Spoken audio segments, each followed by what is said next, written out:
Ito yung punong munti ko ng putulin kasi pagkaliit-liit.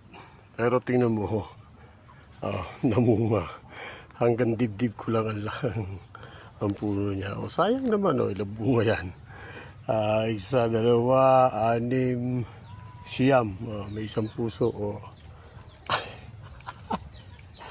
Pwede na idagdag. Ito yung latundan ko. Ayan.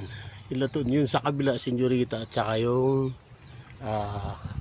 tinatawag ng dipig or saba. Ayan, malaki ni bunga ng aking latundan. Ito yung pangalawa. Ito mga sanga niya. Ayan. Ito yung kanyang puso. Ito medyo malaki-laki ng konti. Itong bandan to medyo payat tong area kasi dry land to dry land. Ito na ibang saging to. Ang laman daw nito is pula.